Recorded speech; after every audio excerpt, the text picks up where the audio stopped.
Hello everyone, welcome to the second webinar of the day in the market, entitled Remote Working, Cybersecurity, Risk and Productivity, Adapting to the Changing World.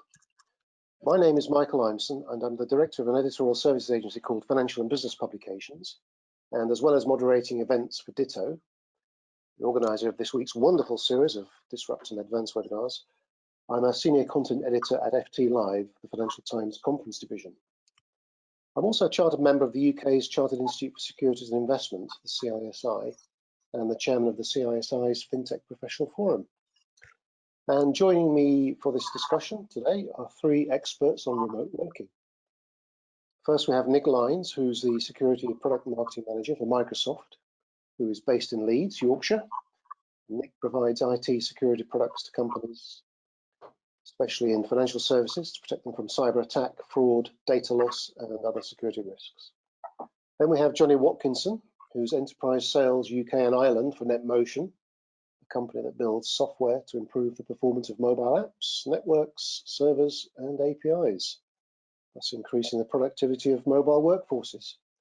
And its head office is in Seattle, Washington, but Johnny is based in London, I think. Johnny, is that right? Yeah, just outside right, London. Okay, good. And finally, we have Tom Kennedy, head of sales for CWSI, calling in from Ireland. Tom is a specialist in business development, telecoms and cybersecurity. And CWSI, as you'll know if you were listening to the earlier webinar today, specializes in secure remote working technology. And Tom works closely with clients and partners to help identify and adopt best practices around the secure modern workplace. Well, we're here to talk about remote working from home, from hotels, the railway station or wherever, using fixed line and mobile telecoms. And the first key point is how to manage the risks of remote working. That's the risk of being hacked, losing data, or failing to comply with all the relevant laws, rules, industry standards, and company policies. And remaining compliant with financial regulations, data protection laws, client non-disclosure agreements, etc., can be a real challenge for staff when they're miles from the office, and many don't have full access to company networks or technical advisors. And the second key point we'll be discussing is how to work productively while away from the office. It's about making sure the technology works. It's about not being distracted by your constantly changing work environment, and it's about managing relationships with customers. How do you win and retain customers in a remote world? Now, the format of this webinar is simple. First, I'll ask each of our panelists to introduce themselves and tell us about their job roles. Then I'll ask them a few key questions, and you, the listeners, will be able to ask them questions via the webinar site. So please do send some in, and I'll try to get answers to some of them towards the end of this webinar. And there's a section on the site which explains how to send in questions. And then finally, we'll wrap up with some concluding remarks. And we'll be stopping the session as close to 11:40 as possible, at which point we encourage you all to take part in the digital hangout taking place at ditto.tv/MTD. So without further ado, let's get on to the self-introductions, and let's start with Nick from Microsoft. Nick, can you tell us about what your job entails and a little bit about what your company does? Yes, certainly. I think most people have heard of Microsoft. We're certainly moving and making disruption in the security marketplace, I like to feel. I'm the product marketing manager for security for the UK. And what that means is fundamentally, it's my job to try and help every organization, every person be a little bit more secure and cyber resilient. In terms of how I do that and what my job actually is, it's again, internal facing stuff like business management and go-to-market planning, working closely with partners like CWSI, and the bit I enjoy the most and the bit we're doing today, which is evangelism, really talking about the difference we can make. Okay, good, thank you. And Johnny, tell us about NetMotion and what you do there. Yeah, thanks, Michael. So yeah, hi, I'm Johnny Watkinson. I work for NetMotion Software, which is used today by around 4,000 organizations globally, including the likes of UPS, FedEx, the largest airlines around the world, EDF, the Met Police, Magic Circle law firms, and many others. So the platform's been designed to ensure agile workforces have the same user experience as they get when they're in the office, the same reliable experience, regardless of whether they need, where and when they need to get their job done. So that means lawyers can work seamlessly on the train or police officers can spend more time working amongst the public as opposed to travelling back to the office to do admin. So I work as part of the UK team, and I manage our professional services business as well as our public sector and emergency services business. I've been at the company for just over 3 years now. I've spent about 7 years in the mobility arena, working really closely with our strategic partners like CWSI. That's it from me, Michael. Okay, good, thank you. And Tom, what do you do at CWSI? Thanks, Michael. Yeah, so I'm the head of international sales for CWSI. The business was founded in 2010, and since that time, we've grown to be the leading enterprise mobility and security partner in the UK and Ireland. And our purpose as a business is to help our clients to thrive and stay secure in a mobile-first world. And we kind of do that by being narrow and deep when it comes to mobility and security. We work with the leading Gartner Magic Quadrant providers like Microsoft, as well as very innovative and disruptive technology platforms like NetMotion, that reflect the kind of fast-moving industry in which we operate. We offer a full suite of services from initial consultancy, technical design and delivery through to managed services for around 150 customers. They're operating in around 38 countries. And our clients would include the likes of Ryanair, KBC, UBS Bank, Norton Rose Solicitors. So we're very familiar working with large and complex organizations. We also, given that skill set, we also work quite closely with a lot of global partners, including telecoms operators like Three, Telefonica and Telstra Global, all of whom white label our service offering out to their customers. So really, as early adopters of remote working, our mantra has always been that it's work as an activity and not a place. So we spend the majority of our time, like Nick, out there evangelizing the benefits of remote working while putting security front row center. So that's really what we do, Mike. Yes, thanks, Tom. Yeah, I like that phrase, work is an activity, not a place. It's certainly very true these days. Anyway, let's get straight to the point. The first key topic area in question, which is about discussing we'll discuss managing the risks of remote working. And we'll start with Nick. Nick, you live, breathe and sell cybersecurity. So what are the basic things that employees and their managers should be doing to improve security while they're away from the office, and when a breach does occur, how do you ensure that they're able to detect it and respond effectively? That's great. Thanks for that question. I mean, I'm really pleased that you've started with the assertion that breaches will occur, because accepting that and planning for it is without doubt the biggest change that frankly hasn't happened everywhere yet, and that is the most important thing. If you don't look for things, you won't find them. So you know, that idea of protect, detect, respond absolutely is what people need to be doing. The technology is of course important, and I'll come back to cyber hygiene basics in a minute, but the real question for me is this, and that's how are people working when they're away from the office? Because if that's changed to how they were working in the office, then fundamentally the risks have changed, and the approach to security and managing and mitigating those risks needs to change too. So you shouldn't expect the controls that you had in place for your employees who were working predominantly in an office to be fit for purpose if you've really rapidly transformed to enable remote working. So if you've moved workloads for the cloud, for example, email, and at the same time you've started new ways of working, such as Microsoft Teams for collaboration or other things, then you've changed the way you work. And we've seen organizations try and treat every remote worker as if their home office is an extension of the premises that they were managing before, and then pipe all traffic through a VPN in order to use content filtering, and their existing controls, and watch in horror as the user experience goes bad. Threats around identity are largely unmitigated. And fundamentally, it's coming back to that point that if you're moving to cloud workloads, there are better ways of being secure and better ways of managing the different risks that are associated with cloud. So you asked me what I should do, and again, for me, that's the basics. These are cyber hygiene basics. The biggest weakness that people have, and the biggest attack point right now, is identity still. So that is the most important thing to protect. So I'm going to say something which sounds very simple to do, but I realize it's a lot more nuanced than that. But turn on multi-factor authentication now. You should be using this for your personal accounts already, whether it's Outlook or Gmail or Facebook or Amazon or whatever. So you need to do this at work. Turning on this single control can eliminate 99.9% of identity attacks, is what we've seen. It is the single most effective thing you can do for security. I realise that's quite a long answer to a simple question, but that's some of it. But multi-factor, in simple terms, it's more than one way of whoever you're using being able to determine who you are, and that second one is usually a text message, isn't it, to a mobile phone? Is that the commonest factor? Yeah, exactly. To a mobile phone. Yeah, the approach that we take now, the factors of authentication aren't just different pieces of information. A factor of authentication is something you know. Second factor is something you have, and a third factor is something you are. So the idea of, you know a password, you have your mobile, and you are you, so you can authenticate yourself securely to your mobile, to unlock your mobile, to use an authentication app to say I am who I say I am, and validate that your password is actually correct. All right, so even if the thief's got your mobile phone and they see it coming through, they've only got a few seconds to see that code, and then it disappears, and then they can't unlock your phone. Yeah.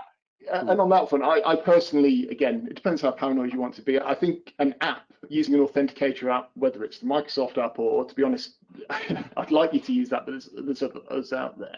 Using an app actually secures yourself further. SMS, if you're against a dedicated hacker or a state-sponsored hacker, SMS can be compromised. There's spoofing possible there, and man in the middle is possible, but it's a hell of a lot better than relying on simply a password. But I prefer using an app because it is a better experience for people. Okay, that's a good point. Okay, let's move on to Johnny. The main clients for your mobile software are police forces and law firms, and they want to work efficiently, and I'll come to that later. But how much emphasis do they place on managing the associated risks of remote working, not just cybersecurity, but ensuring that they comply with all the laws and regulations and guidelines and things like data privacy and protection that police forces and law firms definitely have to do? Yeah, thanks, Michael. So I'll start with police forces. One major concern over the past few years that I've certainly spoken a lot about has been police officers using their personal devices to access and share data whilst working. Most forces that I work with provide a device of some sort to their officers, and that might be a laptop or rugged device. And a few have issued Android smartphones as well. There's a big push on that across the national policing. However, many of the forces are still yet to have rolled out smartphones to their officers.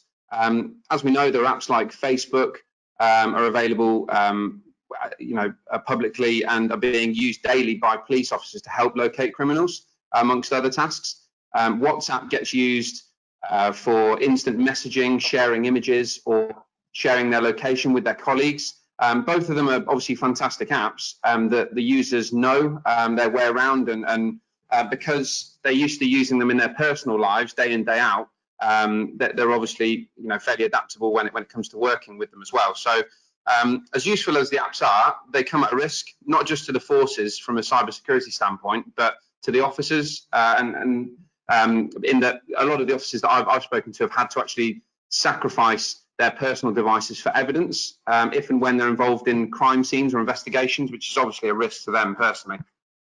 So from the legal side, I'm going to talk about two sort of cybersecurity threats / risks that a lot of the firms are talking about to us. The first being ransomware. So a lot of you will know ransomware as being a software that seeks to damage or gain unauthorized access to an organization's system. This has been around for a while now, and without a doubt, it's one of the fastest growing forms of malware we know of today.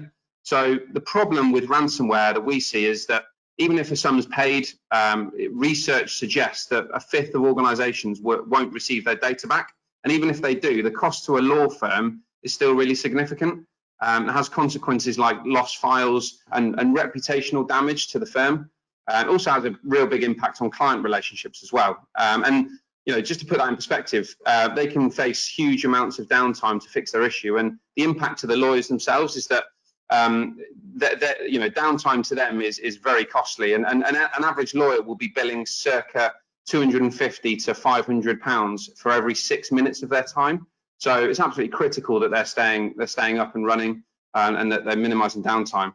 The second is something called Friday afternoon fraud. You might have heard of this. So it got its name from Yeah, it got its name from when conveyancing deals often complete, i.e. on a Friday afternoon. And it's a form of a phishing attack where criminals will hack into a lawyer's email and then contact their client, pretending to be the lawyer, asking them to pay their completion funds to the criminal's bank account. So it's definitely one of the most prevalent cybercrime risks in the industry, and it's only likely to rise again as criminals find new ways to trick the law firms out there.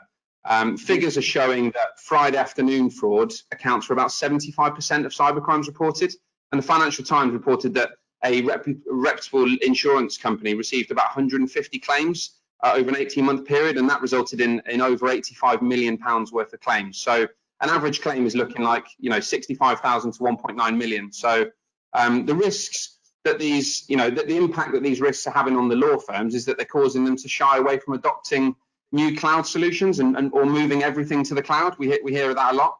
And part of the NetMotion platform enables zero trust network access, which a lot of you will know as ZTNA, which essentially is helping these firms address those concerns in moving to the cloud. Yeah. Okay, Johnny, thanks. Very interesting that. Tom, when we prepared for this webinar, you made the point that in the first few weeks of the coronavirus lockdown, the main priority of companies was business continuities, making sure that their staff could work from home and do so productively, and that cybersecurity was a lower priority. But that soon changed, and we've seen that in the press about how cyber attacks increased, and it's become a bigger priority. So, what are the main security risks that your clients face now, and how do you keep them secure? Yeah, absolutely, Michael. So when lockdown kicked in, I think the first question on every CEO's mind was, how do I keep my teams productive and keep the lights on? And with that, we saw a huge adoption of cloud services, communication tools like Slack and Zoom, and obviously Microsoft Teams became prolific.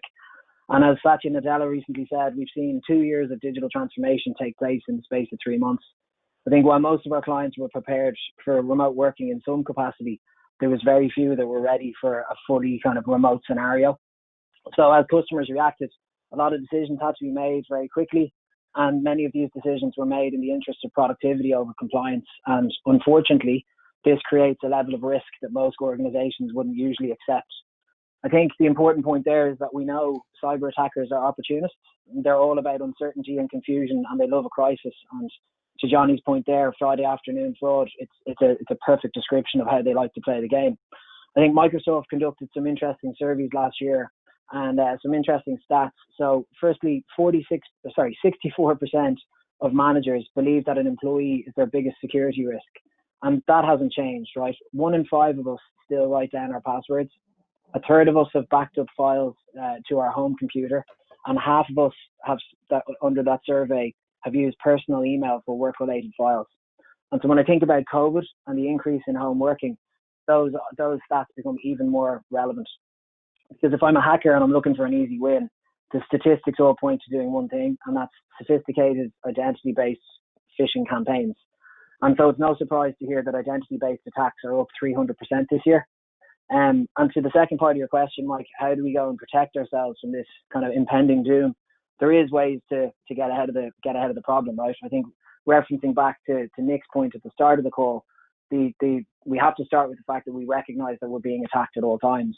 And I think the future of security is really built around that kind of zero trust architecture that Johnny referenced. So we ask our clients, without getting into too much detail now, we ask our clients to kind of look at 3 kind of themes to protect themselves. So firstly, we verify explicitly. So that means we authenticate and we authorize based on all available data points. And that includes the user's identity, their location, the health of the device, data classification, and any anomalies we might see with the interaction. And that always starts with multi-factor authentication, as Nick eloquently put at the start of the call. The second piece we advise is around the basis of least privilege. So you obviously want to minimize user access with just in time and just enough access.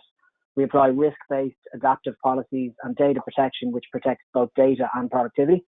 And lastly, I think really importantly, we always assume breach. So we minimize the scope of breach damage and we prevent lateral movement by segmenting access via network, user, device, and application awareness.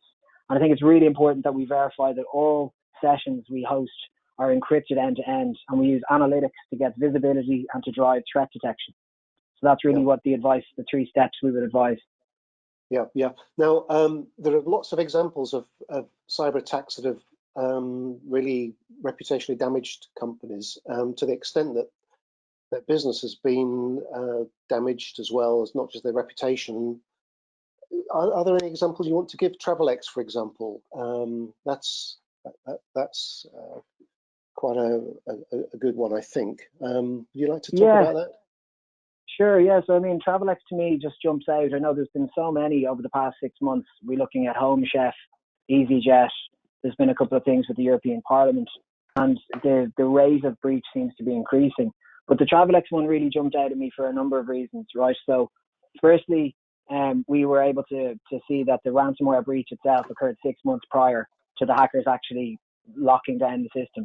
And we hear this quite consistently. Bad actors will find a way in, usually through these type of identity-based attacks. They'll wait around looking for kind of valuable data before they strike. And in the context of COVID, I really think we have to, as a community, we need to consider the measures we've taken recently in reaction to COVID and how much risk that has created, where people could be in our systems as we sit here today. And we'll only find that out in a few months' time. I think secondly, when the hackers finally did initiate the attack, they rendered the business entirely devoid of services. So this is a FTSE quoted PLC reduced to using pens and paper, and it was 6 weeks before they were able to get their systems back up and running. So the effect of that is catastrophic. I think what I found very interesting was how these entities have become really structured organizations. That the BBC were actually able to interview the hackers during the breach. They had a live chat function where you were able to actually contact a call center that would help you buy the cryptocurrency to release the ransomware, which I thought is fascinating. And I mean, it just shows you how much money is involved for these cyber criminals when they're getting that mature as organizations. And I think lastly, the most important point is the very visible correlation between the breach and the share price for the business. So I think the breach was announced on the 8th or 9th of January. And from that date to the end of January, the share price halved. And when you couple that with the kind of general crisis with COVID, there's really been no recovery since. So it's a great case study in how a cyber incident can impact a business and how bad actors are developing in both their skills and sophistication. Yeah. Well, thanks for that salutary tale of TravelX, which is very unfortunate. Let's move on to the next key topic area, which is about working productively away from the office. And Johnny, I'd like to start with you. The trend for agile working's rapidly accelerated in recent months, as we know. Working from the home has become much more essential, actually.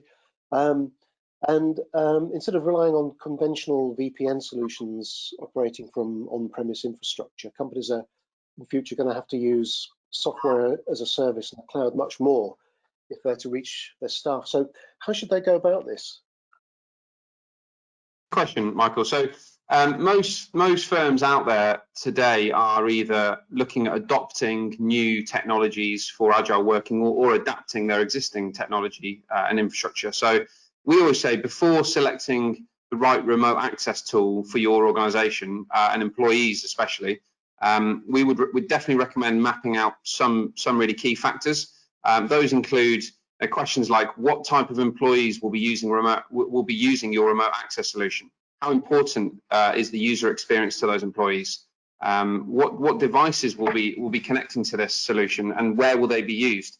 What applications and data is being accessed, and where are those applications hosted? Where are employees basing themselves? Are they working remotely, or are they on the move? And what networks are they going to be relying on to work from? So generally, when we give guidance on what type of remote access solution is the right one for organizations, we generally recommend the following scenarios for them to help choose from. So if an organization accesses all their data via SaaS applications, they should consider a CASB, which a lot of you will know is a cloud access security broker solution, if everything's via the SaaS applications. If you use a combination of cloud hosted and SaaS applications with nothing on premise, you'll get what you need from a ZTNA, I mentioned it earlier, zero trust network access solution on its own. And if there's a blend of cloud and on-premise resources, you should definitely consider using a ZTNA solution and a VPN, because you'll get a lot of the same sort of capability from a ZTNA as you will do from CASB when you combine it with the VPN. So with the recent increase in remote working, most companies we're working with are also looking at digital experience monitoring solutions and analytics, as Tom referenced earlier. So they're looking at understanding the performance of those external networks that users are now relying on to do their job. You know, the utilization of mobile technology and apps, and looking at how they can help IT be more proactive on identifying and fixing issues that are impacting those remote workers, rather than waiting for the call to the help desk. A customer that I spoke to about this last week made a really good point that you definitely can't manage what you can't see. So we like to reference that. And NetMotion is actually, I mean, just to highlight as well, NetMotion is the only platform to include the ZTNA technology with digital experience monitoring and the VPN that's built for predominantly for user experience enhancement. So we'd recommend essentially making sure you get the right balance depending on where the infrastructure is sitting, along with where employees need to be and you know how they need to work to do their job and best serve their customers. Okay, thank you very much for that. So that's very comprehensive. Tom, what tools do you recommend that staff use so they can work productively while on the move? For instance, customer relationship management, that's important. How do you win and retain customers in a remote world? So what tools do you have for all of these requirements? Yeah, it's a good question, Mike. I think a lot of what Johnny referenced there is relevant to how we would position this. And I think it's really important to understand what tasks and what outcomes you're looking to achieve with each of your particular users in a business. And that's where you have to start. And I like to think of it actually as it's kind of the tools are your DNA. It's the DNA of that user. So it's the device, the network, and the applications that they will be using to complete the tasks that you want them to complete to get to their objectives. So I think firstly, to work effectively, we need to be connected. And that means reliable, consistent, secure access to systems and data. We're all used to now to the Netflix experience. We expect our cloud applications to work immediately and to work every time. And we expect our enterprise tool to operate to the same standard. So I think a mobile first and cloud first strategy needs a kind of a modern approach to connectivity like Johnny has outlined earlier on. And secondly, I think you need to consider what devices the users themselves need to perform their task. And our experience, it's very important to assess each user persona in this instance. So as you can imagine, this kind of slips by the wayside sometimes, which is strange, but a salesperson will need a very different set of tools than a field engineer or a fund accountant. So just because you're an Apple house doesn't mean everyone should get Apple iPhones, right? So you need to create a strong plan around this, and obviously that can be very impactful both financially and operationally. And on that point, I think it's important to consider what device ownership model you want to consider. So do you want to provide your teams with managed corporate devices, or do you want to let people use their own technology in a kind of BYO environment? And both of these strategies have their merits. And again, there's multiple kind of financial and operational pros and cons to each. So once you have a device, I think you need to consider the applications that you need to do your work. And this covers everything from collaboration tools to file sharing and document management like SharePoint and OneDrive, and to customer relationship management tools like Salesforce and Dynamics. Recently, we're seeing this, to Johnny's point, shifting to the cloud, because why would I want to limit any of my team to any sort of, I suppose, fixed requirement? I want them to be able to access the information that they need to do their job anywhere, anytime. And I think a key consideration of that in this kind of new world is the compliance element, because as we go remote, if you're regulated, your users still need to be recorded regardless of whether they're on their mobile or not. I think lastly, you need to ensure that the entire approach you take to that DNA is secure. And as we've seen, a ransomware breach can have a very significant impact on productivity. Your question there, Mike, as well, just in relation to the client retention piece, in our experience, it's kind of, as long as our customers are getting exceptional service, the location and the device we're on is kind of irrelevant to them. And I think we believe that adopting a kind of a cloud first and mobile first approach to technology gives you a kind of a resilient service offering, and that drives that. And as a business ourselves, we've actually seen no impact to service levels, and we've countless customer experiences actually where we've seen an actual uptick in productivity with the new way of working. And customer feedback has been quite strong in that period of time, both from our clients and speaking to our customers about their experience. And then lastly, just in terms of new business, how do you win new business in a new world like this? It's obviously a serious challenge, and I'm sure Nick and Johnny will have their own stories on this front. But digital marketing has had to increase significantly, and I can attest to that with the number of webinars we're doing and that we're seeing in the market. And we found that many of our clients have kind of undertaken the research, and it's time for the partners to really dig deep and help each other extend their reach out to support those customers. Lastly, I'd say we get really creative. We have to start doing some things that kind of elevate you out from the crowd. We've been doing virtual experiences with our customers and partners, pizza making classes, wine tastings, cocktail masterclasses. So kind of anything that elevates your message above and beyond the crowd is important in a time like this. Yep. Okay. Good. Thanks. Nick, when working remotely, people naturally focus on getting the job done and probably less on security. How do you ensure that the new culture of working from home not only embraces productivity, but also security? I guess a great question. For me, it's about security and compliance, almost getting out the way and letting people do the job, making it easy for people to work. That security and compliance should be the safety net, if you like. I think Tom and Johnny have already mentioned a load of this. So the idea of using risk-based conditional access, using MFA, assuming breach, zero trust, it's all part of the solution. Give people the tools they need to get the job done on whatever device. Don't just say no to requests. Provide a better alternative, because if you make things hard, people will work around it to get the job done. Educate yourself on the new risks and appropriate solutions. I know Johnny mentioned CASB, so something like cloud app security, which can help identify where people are bringing in their own services to share confidential information. Use that as a learning to say we're not providing the right tools. But this, for me, isn't a question of technology. You need to evolve your security culture, and you asked about culture there. And you know, I think we need to help people to understand that security is their responsibility too, not just the IT department. But most of all, that mistakes will happen. And so culture needs to adopt to this idea of rapid disclosure of potential problems. We're giving people great flexibility to work, and with great flexibility comes a little more responsibility. And people need to understand that it isn't the end of the world if they click on a phishing link. And people should feel confident to say, I think I might have done something a bit daft here, rather than just rely on protection and detection, because the human is the most, intelligent part of this system. And people are trying to abuse that trust.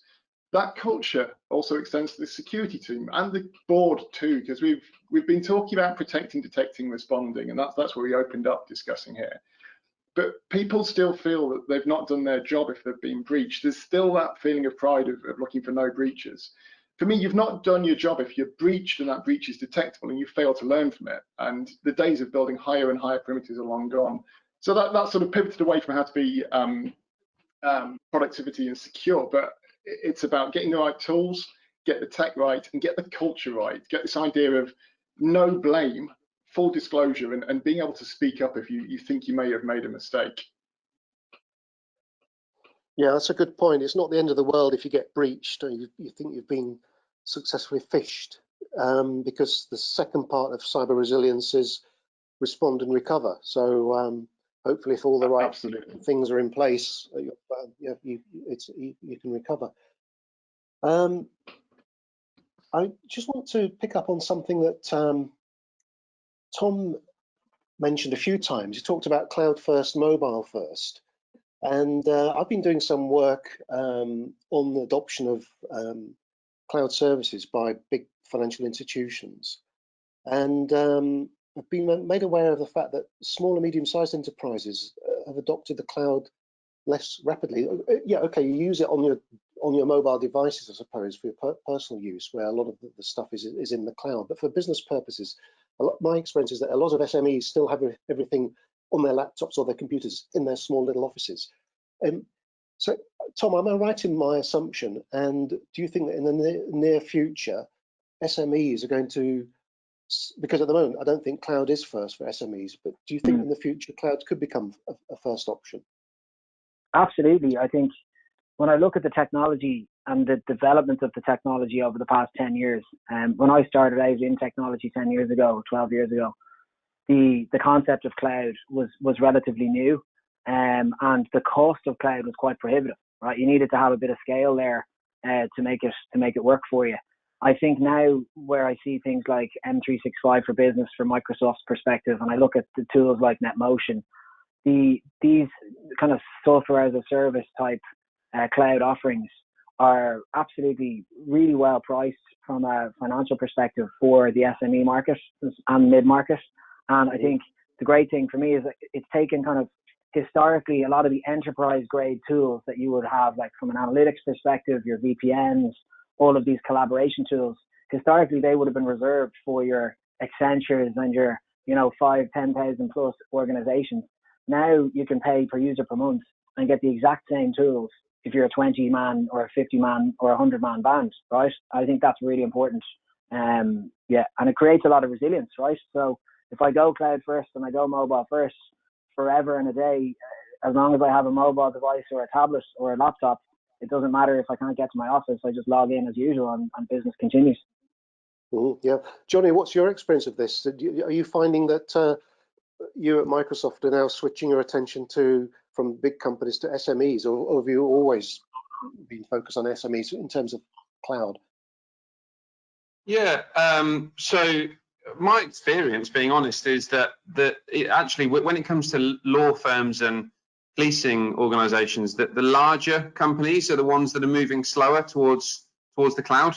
Now they're a lot more concerned with shifting all of their technology and relying, solely on cloud technology right now. I think they will, they'll get there, but right now they're a lot more comfortable with a combined solution, and as Tom said, increasing and maximizing that resilience, but also giving as much flexibility to the users as possible. That's really important. I think the user experience is key in our world, and it's about finding that right balance between securing everything as much as you can, but actually giving users real flexibility around how they do their jobs. Yeah. Okay, well, look, we're almost at the end, and I've got a final question for each of you, and you've each got about a minute to answer it. We've discussed the topic at length in those two key areas, but we'll start with Nick. What would you like people to remember most about what you've said in the last half an hour or so? I think it's probably two things. I mean, it's technology is important and culture, but for technology, turn on that MFA already, make sure you're updated, but make sure you're managing the new risks that have come with remote working with appropriate controls, and do that by moving to zero trust as your basis, with everything that brings, as both Tom and Johnny have said, but also evolve that culture that you have to enable people to report suspicions or act on indicators of compromise without fear of blame.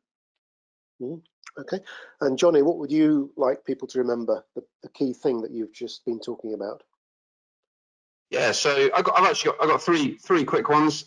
So I mentioned you can't manage what you can't see. I really like that. I think more people are working remotely. The more of your workforce is working agile and in different locations, the more important it is to be able to visualize that and see how those technologies are performing, the ones that you don't own or can't see or don't control. Number two, as important as security is, with the change in culture and employee expectations that Nick and Tom have mentioned as well, around remote working, when it comes to your agile working strategy, you've really got to ensure that the user experience is really good to encourage them to work reliably from those locations. And number three, be careful how much time you spend with your lawyer, because they bill every 6 minutes for their time, and a lot of money as well. So, yeah. That's a good point. In fact, when we had our prep call, you were saying one of the benefits of all of this working productively is the lawyer can actually be working on the train and not looking out of the window, but billing the client. Absolutely, yeah. We've had a law firm come to us and say, look, we've had one of our, they often refer to them as VIP users, probably shouldn't, but to us they do sometimes, and one of their VIP users was able to use a document management solution on the plane, which is unheard of really in the industry. So again, it's just all about extending that parameter of the network out to the devices, regardless of where they are. Yeah, good point. And Tom, what's the key point you'd like people to remember?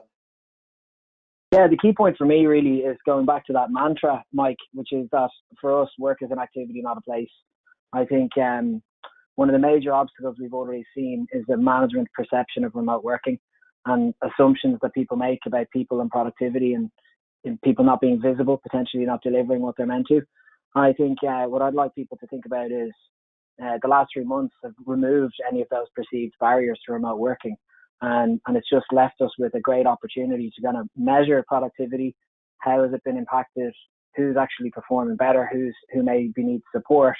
But then really looking at how you can take this crisis and turn it into an opportunity to do something different with your organization and build that kind of mobile first cloud strategy, which is really a resilient model for the future of work. And the last thing I would say to leave everyone with is just to say the technology that you need to enable this transition exists right now today. So regardless of where you are on your journey from a technical perspective or from an organizational culture point of view, you can implement tools to help you drive those efficiencies and get ready for the future. Yes, great, good. Thank you, Tom, and thank you, everyone. That's all we have time for. It's been a fascinating discussion. We've covered a lot of ground. This has been a live broadcast, but it's been recorded as well, so it's going to be available soon to view on demand on the Ditto website. Please do visit ditto.tv/MTD now for a digital hangout with our panel and myself and other audience members. If you have any questions, you can raise them during the hangout. So that's it. So thank you very much for listening, and thank you to our speakers for taking part, Nick Lyons, Johnny Watkinson, and Tom Kennedy. Thank you. Thanks, Mike. Thanks, Mike. See you all over in the hangout. Yeah.